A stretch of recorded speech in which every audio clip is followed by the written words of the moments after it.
what you call biodiversity of plants. How plants are diverse. How are they diverse? Life in plants is as diverse as you can think of. But how are these plants diverse?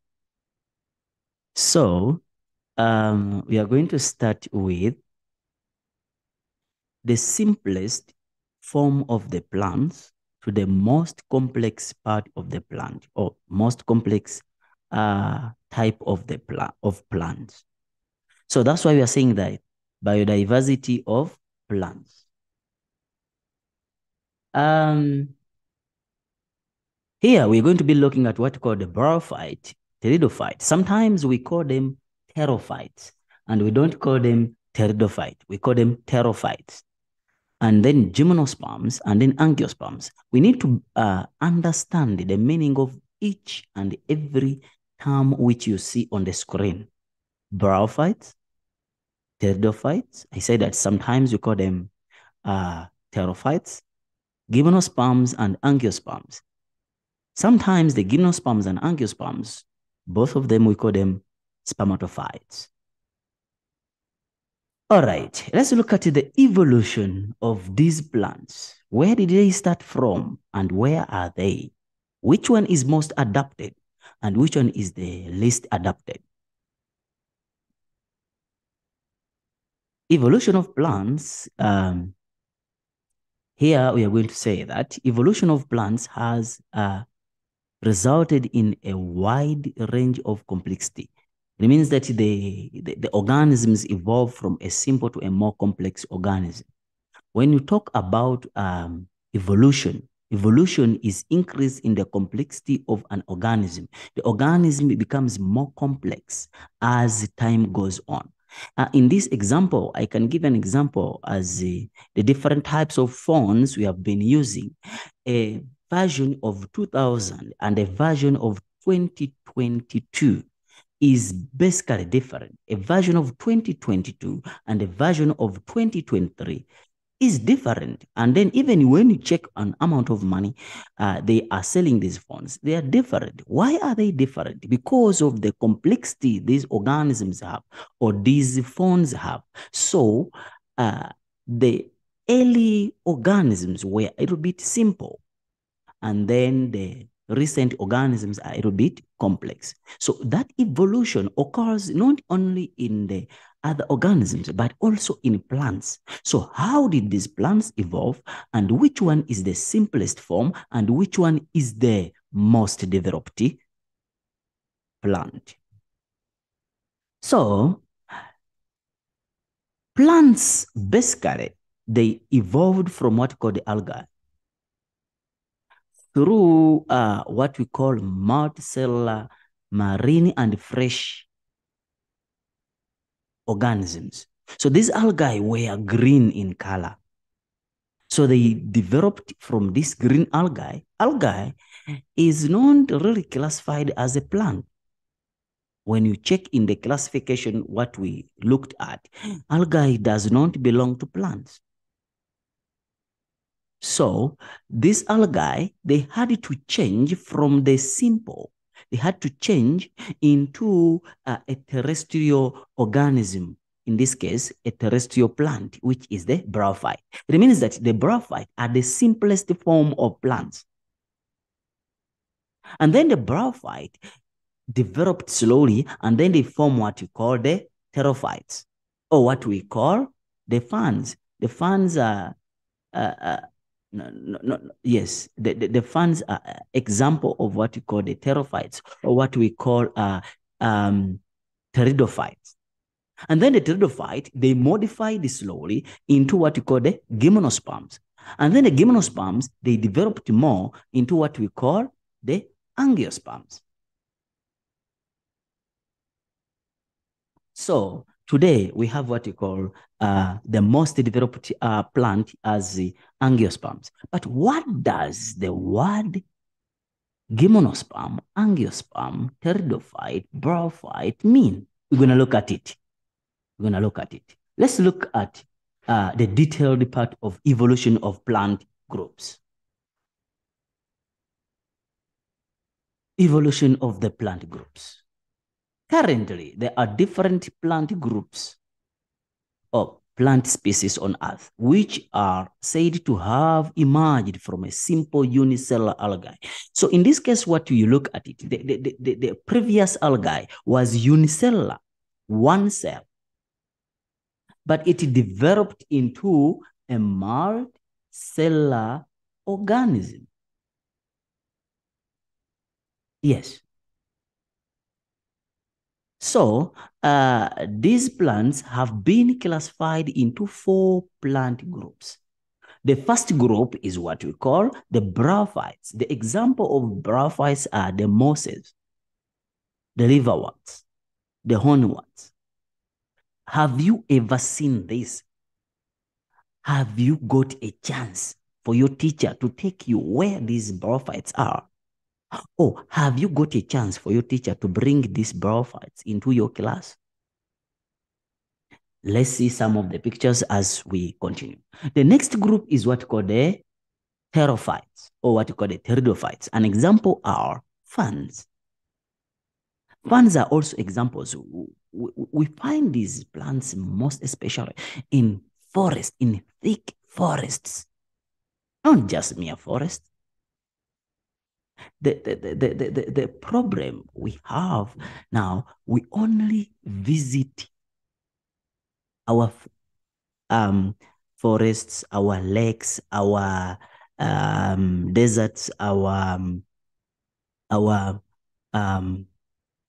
rivers, our oceans, our everything. We think of ShopRite, Pick and Pay, Checkers, what is enough for us. So we don't even get enough chance to go and find this. Some of us, we have never even gone to see how a farm looks like and what happens in the farm. And yeah, sometimes people, when we talk about farms, they feel so bad. So that's the reason why you don't know these things, but you need to go and visit as a scientist and check and see what we say, and you see them by your eyes. The next group is what we call the GYMNOSPERMs. GYMNOSPERMs include all that. The conifers, the best example is the Christmas tree is an example of a gymnosperm. A gymnosperm, yes. So when I talk about the Christmas tree, I think now you talk about, you understand better. So when you talk about gymnosperm, when you talk about conifers, is an example of what? A Christmas tree. Cycads, ginkgos. So all these are examples. Pine tree. All these, I think you know these examples. Yes. But some of them you don't know by English or scientific terms, but if you see them, you see that, yeah, I've ever seen this before. Another one is what we call the angiosperm, the most developed plants, which we call the flowering plants. These are plants which have flowers. Why do we use such tough words to describe these plants? They have a basis for them to be the way they are. So let's look at the link, the line, how did they develop, which we call the phylogenetic tree. The phylogenetic tree. I have a beautiful example here of phylogenetic tree. If you look at it on the screen, you'll find out that here you have what you call the original plants, or no, origin of plants. These are what you call the algae. So they developed, they didn't just come from nowhere. They have a basis where they came from. So they started with real plants started with what you call the bryophytes. These bryophytes, when you look at this phylogenetic tree, it means that this box is only with all these plants. This box is only with these plants. This box is only with this plant. Before the box, it means that all this, they don't have it. This box belongs to only this. All this, they don't have it. This box belong to this. All this, they don't have.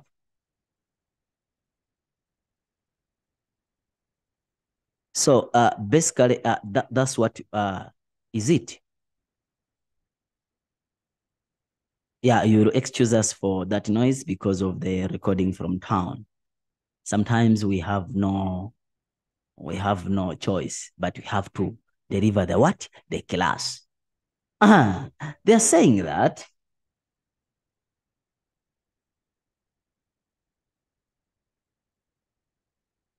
when we are setting in exam,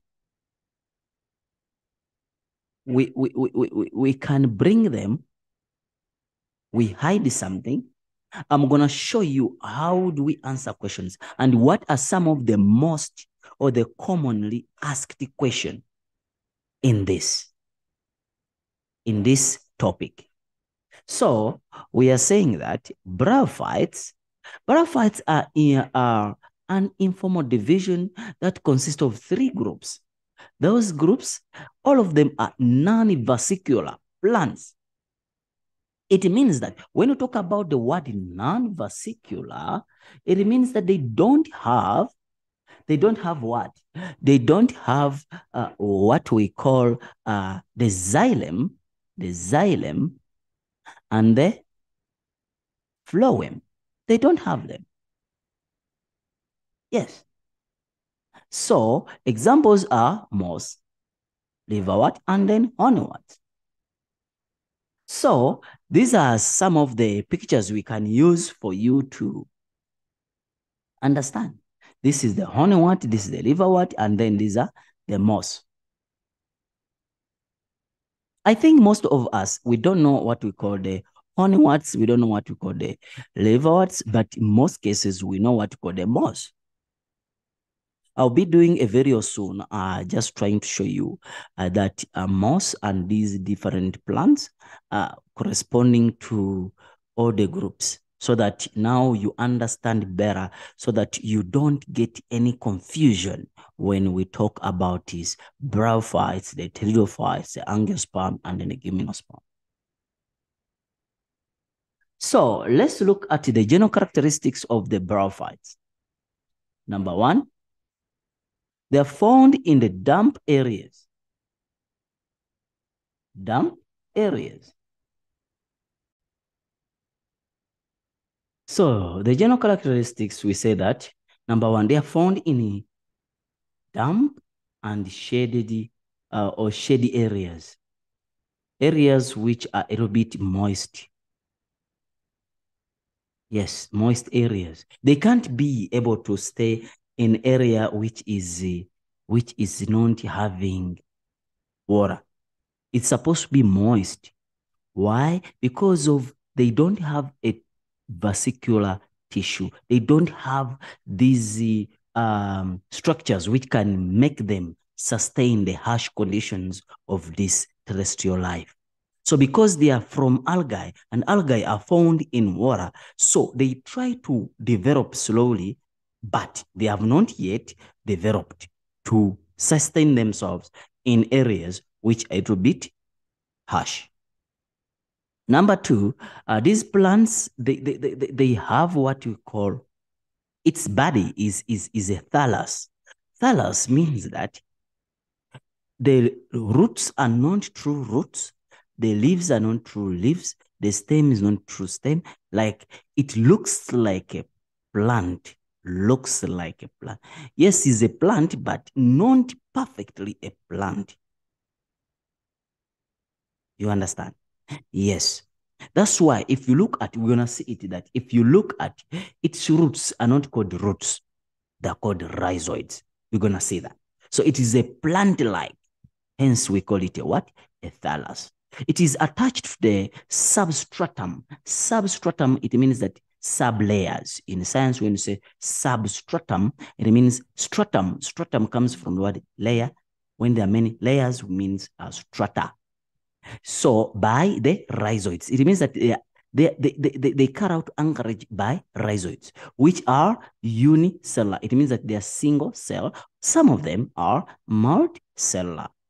And then you're saying that they lack what called a vegetative structure, and they have root-like. You see, root-like, root-like, root but like, stem but like, leaf but like. This dash, it means that root-like, meaning that they're not true roots, but they look like roots. They're not true stems, but they look like stems. They're not true leaves, but they look like leaves. That's the meaning. These plants lack a vesicular system, meaning that they don't have a xylem and they don't have what? A phloem, as I explained. These bryophytes reproduce by means of spores. They have spores. Spores, you remember that these are gametes which even can be blown by air to another point when the favorable condition is there. Then they develop. So that's how they look like. The development, the dominant part of this plant is a gametophyte. It means that the gametophyte is the dominant generation. Most of the plants, the sporophyte is a dominant generation, but here the gametophyte, the phase of gamete, is the dominant generation, which is haploid. Remember that the gametes, the sperms, and the ova are always what? Are always haploid. Yes. So if we take it to be a human being, it exists more, especially as a sperm and as an ovum. So that's why I call it a gametophyte. If you look at a human being, but we don't classify him or her or them like that, what you see could be what we call the sporophyte. So most of our gametes are always in the testes and the ovaries. But this one, the gametophyte, is the dominant generation. It means that it usually exists as a gamete than a sporophyte. It has also a sporophyte phase, but the gametophyte is the dominant generation. Then we say that it needs water for reproduction. This is also another characteristic which show that this plant is still primitive, because we came from water. These plants came from water, from a common ancestor, algae, yes? So they still have more of characteristics of water than more of characteristics of land. That's why this characteristic, it shows that this plant is still primitive in that regard. So it requires water for reproduction so that these spores can swim to the male and female can swim, and then fertilization can take place. These plants don't have fruits. They don't bear fruits. It means that they are non-fruit plants. All right, let's look at the structure of a moss, because we usually ask you that structure of a moss. How does a moss look like? A moss has different parts. Rhizoids as what we call roots. Don't call them roots, we call them rhizoids. Gametophyte, this is the dominant generation we talked about. These are leaf-like. Then this is a seta, which act like a stem. And this part, this phase, is what we call the sporophyte. It contains the spores. And where spores are kept is what you call the capsule. So you can't go to the exam without knowing the structure of what? Of a moss, because we like it. We like it. We love it. So this is another example when it is divided into two. Yes, this is a sporophyte, this is a gametophyte, this is how a female looks like, and this is how a male looks like. So basically, we love to ask you this one, more than this. This is just a description to show you how it looks like. Let's look at what you call the pterophytes, or what you call the pteridophytes, depending on how your teacher taught you. But sometimes you call it pterophytes, sometimes you call them pteridophytes. Pteridophyte is a vesicular plant. It means that it has the xylem and the phloem, plant that disperses spores, spreads spores, because of Pteridophyte produce neither flowers. They don't have flowers. They don't have seeds. Check. Therefore, they don't have flower. They are saying they produce neither flowers nor seeds. Neither flowers nor seeds. It means that they don't produce flowers. They don't produce seeds. In other words, they are crypto.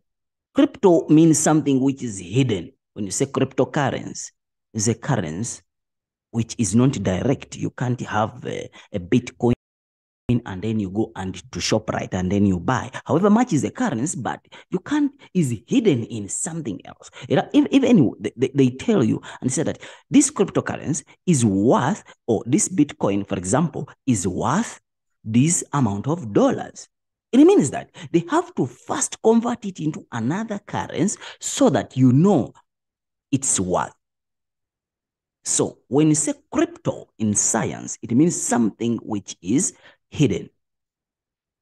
So these are also hidden. They are cryptos.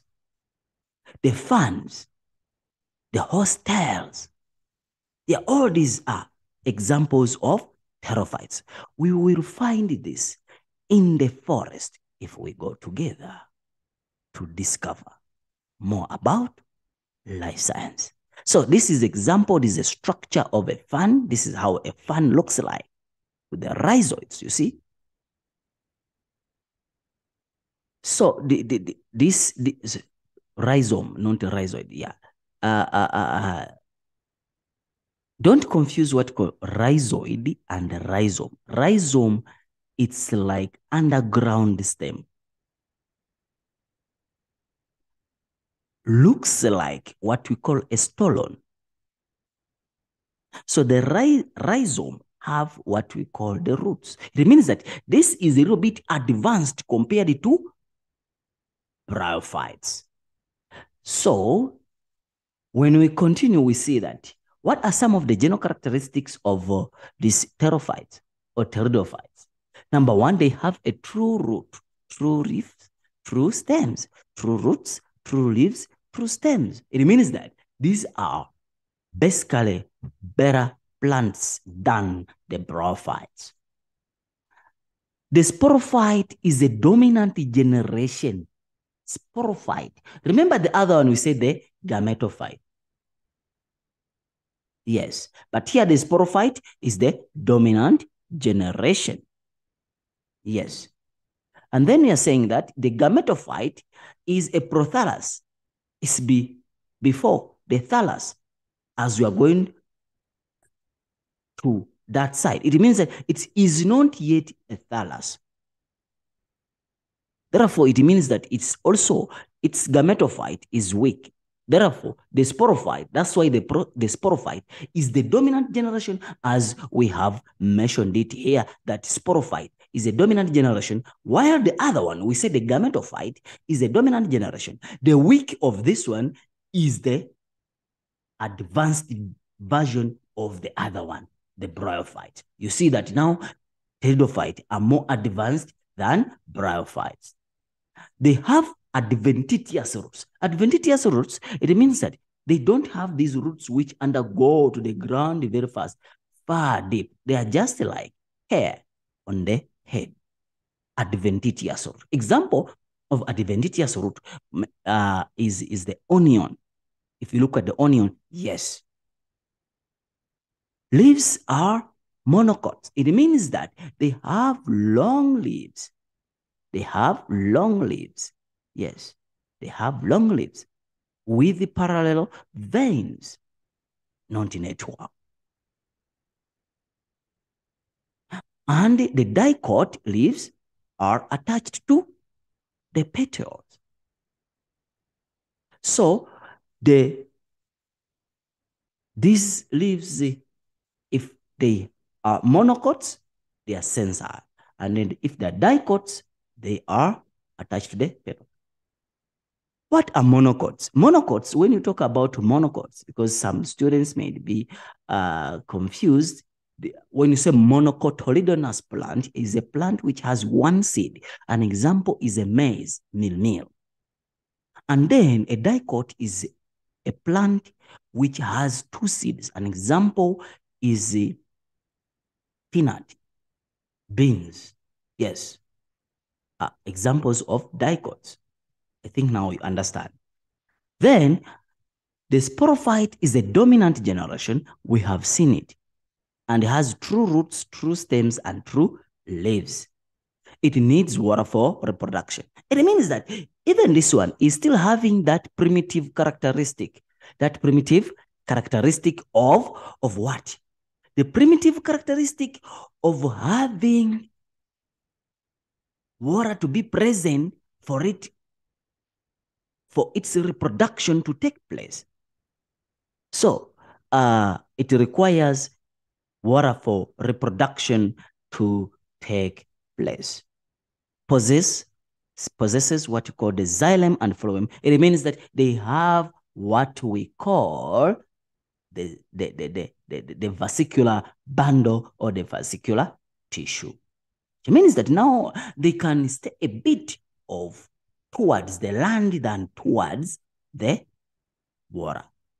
It means that they cannot only stay in dumpy areas which are too moist. They can stay, yes, in moist area, but not too much moist. Let's look about gymnosperms. Gymnosperm. Gynosperm. When you talk about that, who is a gynecologist? Let me know the answer. Who is a gynecologist? You see, is derived from gynoecium, gymnosperm. That's why we say that gymnosperm and angiosperm, they belong to a group of plants called spermatophyta. Why? Because they have the sperms. Gymnosperm, angiosperm. Therefore, they belong to a group of plants called spermatophyta. They can produce sperms. Okay. Gymnosperms comes from the word which means seed are naked. They produce seeds. And these seeds, in most cases, they come as groups. They include conifers, cycads. We talked about this. Conifers, cycads, geckos, and then gnatophytes. Yes, all these are examples of gymnosperm. The word gymnosperm mean or come from a composite word in Greek, which literally means what? It means naked seeds. It means that they are naked seeds. What are some of the examples? These are the examples. But let me use the Pick and Pay, ShopRite, Checkers, what language you understand better. When we say coconut, I think you understand now. That's an example of a gymnosperm. When you talk about a coconut, all coconuts, all nuts are gymnosperms except peanuts. Because in science, we don't call them peanuts, we call them groundnuts. And they are not real nuts. In science, we don't classify them as nuts. Because when we classify nuts, we're talking about those plants which have seeds which are very hard. You have to use whatever you to use if your teeth are sharp to break them. So peanuts is just the English word, which means whatever they try to mean. But scientifically, peanuts are not nuts. We are talking about, when we talk about nuts, we're talking about those structures which are hard. Their seeds are hard. When you talk about these other nuts, coconut, yes. And you will name any other nut you can think of, but they have hard seeds. Yes. Then the name is based on that unenclosed condition, the unenclosed condition of these seeds. Let's see some of the examples of these gymnosperms. Examples are that all those are nuts. If you look at them, all of them are nuts. All of them are nuts. You see that, I think most of you have ever seen this, you have ever seen this, you have ever seen this. Yes. So these are examples of gymnosperm. They have naked seeds. They have naked seeds. What are some of the characteristics? We have talked about them. So let's be very fast. Two roots, two stems, two leaves. We have talked about them. Number two, sporophyte is the dominant generation. We have said it. Leaves are needle-shaped. It means that they are, most of them are what? Long. Most of them. They have these monocotyledonous plants. Yes. Then another one, we are saying that male cones, that is in groups, small, and they carry what we call the pollen grains. They are smaller. The female are big, as you know. Ladies are always bigger than men. Yes.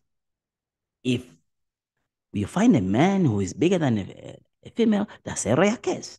Yes. It's okay because everyone has taste of preference. You find some ladies, they want big men. Find some men, they want small ladies or big ladies. So all those things, they happen, but in most cases, they happen based on what God wants. But scientifically, we always find, apart from the rare cases, always find that males are always in small size and the female are always in big size. So don't be scared when you find a small guy with a very big lady. By the way, don't forget to stay virgin. Most plants are perennial and woody. Perennial. What does the word perennial mean? Perennial means plants which can stay more than 1 year. And woody, it means that they can produce a wood. What is a wood? A timber. What's a timber? The table you are sitting on. They do not require water for reproduction. It means that now they can sustain on land very well without any problems. They are adapted to live on terrestrial environment. Xylem and phloems, yes, what about them? They do have the xylem and phloem. It means that they have a vesicular bundle. We talked about it. Lastly, let's talk about today angiosperms. Remember I said that these are spermatophytes. Angiosperms. Angiosperms, it means that plants which bear flowers, and these flowers, they have fruits. These plants, they have fruits. It means that the seed is embedded. If this is the seed, is embedded into the flower. You see, outside is not a flower, a fruit. Outside is a fruit, but inside is the seed. If you eat the coconut, you are not eating a fruit. No, man, you are eating a seed. But if you eat a mango, you eat the fruit. Leave alone these mangoes we get from there. They are far away without seeds. A mango is supposed to have a seed. What about those which don't have seeds? Those are genetically modified mangoes. You will study that in grade 12. So we are saying that the term angio is derived from a Greek word.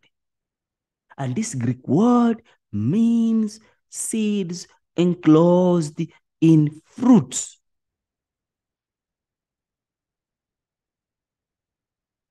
Seeds enclosed in what? In fruits. So basically, that is it. Angiosperm are the most advanced, the most developed. When you go to the Valentine, the way you did it, or you tend to do it, you take a flower. When you take a flower, actually, you are trying to kill another plant because the flower is meant to produce a seed, and that seed is supposed to do what? To develop another plant. So now you are against the spread of this plant. Yes, don't put feeling in education. I'm just teaching you. Yes. Anyway, yeah, I'm just saying it, whether you are against or you are not against, but in reality, if we sit down at a table and we see, it seems that you are not in support of that plant. What are some of the general characteristics of the gymnosperms? We have seen them. That's why I've shown you all of them once. They have flowers. They are, the spermatophyte is the dominant generation. It's only in bryophytes where the gametophyte is the dominant generation. They have vesicular bundle. They don't need water for reproduction. They also have spores. Their seeds are enclosed in the fruit. So if they ask you the advantages, the characteristics, you have to know. If they ask you the differences between angiosperm and gymnosperm, the major difference is angiosperms, the seeds are enclosed in fruits, while in gymnosperm, the seeds are naked. If they ask you the major difference between the gymnosperm and the spermatophyta, and the pteridophytes, the pteridophytes don't have seeds. They use spores only. But this one, they have seeds. That's why they call them spermatophyta. And then bryophyte and the pteridophyte, bryophytes are thallus. And also, the dominant generation is a gametophyte. And also, they actually, I've said it. Yes. The two bryophytes and the pteridophytes, if you look at them, both they require water for reproduction to take place. But the bryophytes, they require more water than the pteridophyte. Yes. Science is nice if you really study. It's simple because what we teach is what we see every day. It's what we do every day, every single day. Anyway, next class is going to be asexual reproduction and sexual reproduction. Asexual and the sexual reproduction. Let's look at some of the questions which we can ask under this topic of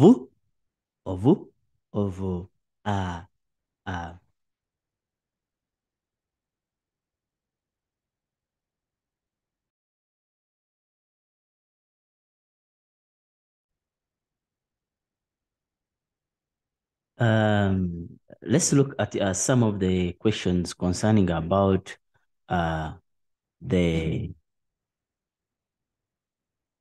plant biodiversity and some of the questions which are most likely to come. Various options are provided as possible answers. So these are just objectives, the same way how you can answer any objective. Which one of the following is present in bryophyte? If you look at this, remember we said that bryophytes do not have seeds. So they are not plants. So they do not have what we call seeds.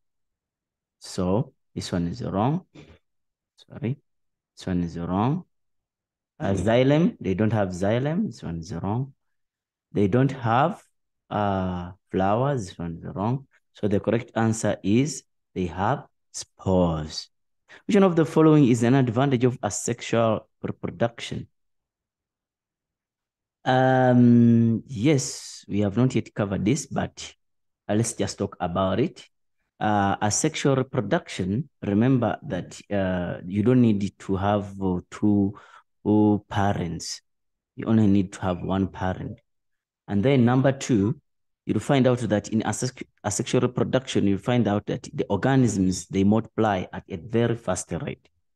So offsprings compete for resources. That's not an advantage. A large number of offsprings are produced or reproduced quickly. This is correct. Extreme temperature can wipe out. This is not an advantage. Offsprings are genetic colonies. This is also not an advantage. Yes. So basically, however much all these they are found in asexual reproduction, but we are looking for the advantage. So this one becomes the correct answer. Then they're saying indicate the whether each of the statement in the column. So guys, you have to use what we call A only, B only, both A and B, or none. So you cannot use A, you cannot use B, you cannot use both. You cannot use those things. The instruction is saying A only, A only, A only, B only. So you have to follow what? The instruction. They're saying that vesicular tissue, remember I've been talking about the vesicular bundle, vesicular tissue. Here, when you talk about vesicular tissue, you're talking about the xylem and the phloem. So the answer is going to be both A and B. Then gametophyte is dominant generation. Remember we said that it's only the bryophytes which have the dominant generation as the gametophyte. So in this case, you are going to say that now, they didn't say bryophyte, they didn't say pteridophyte, angiosperm, gymnosperm. No, they gave you the examples of each group. So in this case, we have the moss and the fan. The fan are pteridophytes. The moss are bryophytes. So the answer becomes this. So I'm going to say the answer is going to be A only. Then they're saying that dependent on water for fertilization. Which one depend on water for fertilization? There's only two groups which depend on water for fertilization. That is the bryophyte and the pteridophyte. So in this case, we don't have the bryophyte. So the answer is going to be B only. We say that these are spermatophytes. They are able to adapt to the harsh conditions. So for them, they don't need water for them to carry out what you call the fertilization. So the answer is only B only. Then when you go to section B, we are saying that here you are seeing one plant here and another plant there. So here is angiosperm. A is angiosperm. And then B is a cone, which is which is a gymnosperm. So if you look at what is one is the stigma, and then two is the anther. So let's go to questions and we see. Name the plant division both the organs belong to. Which plant division? Remember we said that this is a gymnosperm, and then this is angiosperm. So they are sperm plants. So the kind of plant group they belong to, I've been saying it, is called spermatophyta. Spermatophyta. Identify the organ in B. Yes, this is a cone. But which cone is this? It's a female. Female. So it becomes the female cone. Identify 1 and 2. We identified it. 1, we said it's the stigma, and then 2 is the anther. Explain one way in which plant organ represented by A is more successful in reproduction than plant organ labeled B. How is plant A able to become more successful than plant B? If you look at plant A, here we are talking about reproduction. These plant angiosperms, the most advanced plants, they have they use what called the pollinating agents to aid in the transfer of these pollen grains. the pollinate agent. And then while plant B, they only use wind. But this plant A, among the pollinating agent, also wind is among them. So wind, but this one only has one alternative, that is wind. So this one has many, has insects, has birds, has wind.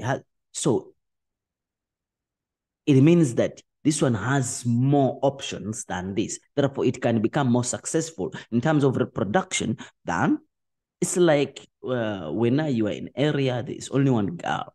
And then there is another one in area, there is thousands of girls. Which one is most likely to reproduce into the next generation if both of them are looking for reproduction? The one which has more girls. It means that reproduction can take place very fast. Or you have different options. If this one doesn't work, this one can work. Yeah, that's why A is more advanced or more adapted than B. Then they're saying that the diagram below shows the relationship between the plant groups studied. Okay, let's look at it. Name the diagram, name the name of the type of diagram. We say that this is called a phylogenetic tree. Yes, it's called the phylogenetic tree. Then they're saying that which terrestrial plant is least suited for life on land? Yes, if you look at it, this is, as you are going up, it becomes more advanced, and then it means that as you're going down, it becomes more towards water. That's why this and this, they require water for reproduction, while this and this, they don't need water for reproduction. So if you're talking about terrestrial, we're talking about land, which is having harsh conditions. Therefore, the answer, which terrestrial plant plant group is least? So the answer is asking least adapted. So if they say least adapted, yes, it means that they are going towards down, the lower part. So we have the green, common green algae. Algae is not a plant, does not belong to kingdom plantae. Therefore, we are talking about, and algae in most cases found in water, not on terrestrial environment. So the answer is going to become BRYOPHYTE. So they're saying that GYMNOSPERMs are more advanced than BRYOPHYTE. State two pieces of information from the diagram that supports your statement or that statement. We see that GYMNOSPERMs, the development of seeds, they have seeds. So this is the first point. And then number two, gymnosperm, they have vascular tissue. While BRYOPHYTEs, they don't have. Neither. They don't have either. The seeds or the what? The vascular bundle. So that is an advantage to gymnosperms. What feature do all four plant groups have in common with their algae ancestor? Because they are plants, definitely they are green in color. Green in color. So it means that they have what you call chlorophyll. So the answer is chlorophyll. Yes, they have chlorophyll, or you can say that they are photosynthetic because they have chlorophyll, therefore they are photosynthetic. They can carry out photosynthesis. The last question goes to this grade 11 learner want to investigate the preference of two pollinating agents, hummingbird and hawk moth, to these different types of plant species. A, Formosa and pubensis, whatever. The total number of visits to the flowers of these plants These plant species were recorded over a period of 24 hours. Results shown in the table below. All right. Always read what is being given above. Number one, they are saying that plant species, yes, identify the independent variable. The dependent variable. Remember, I use that principle of I, D, X, Y. This, if it were to plot this one on X, this one gonna go on. This one is gonna go on Y. So independent variable. So independent variable, dependent variable. What are they looking for? Dependent variable. So therefore, the answer is gonna be the number of visits to the flower by the pollinators. State one way in which the investigator ensured that investigation was valid. Was valid. It means that you're supposed to talk about in past tense. The duration of investigation was the same. You see, it means that they use the same duration. It must have the word the same, but it means that what used here is the same thing what used here. So was the same. So investigator used the same. So how did he ensure that there is validity there? So he made sure, he made it so that the investigator uses the same number of hours, duration. So that's why I'm saying you can say that the duration of the investigation was the same. In other words, it was 24 hours in both plants. That is, in both plants. That is this and this. All right. Number two, state. If just in case the electricity goes, then it means that our class will end like that. All right. And we are saying that state one way in which the investigator ensured. We are done with that. State one way in which the investigator could increase. Could. Now here is telling us what could be done.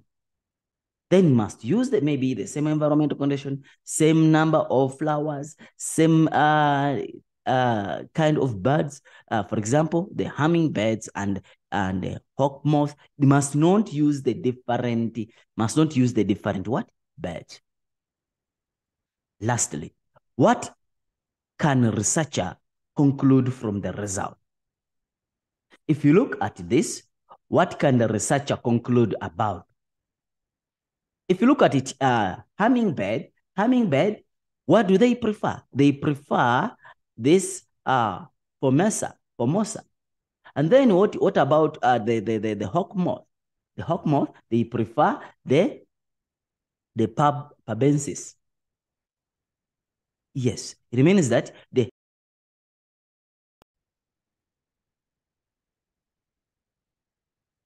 Welcome back to our class. Don't forget to subscribe, like, or share to others for our daily new videos. Today, we are going to be looking at what you call biodiversity of plants. How plants are diverse. How are they diverse? Life in plants is as diverse as you can think of. But how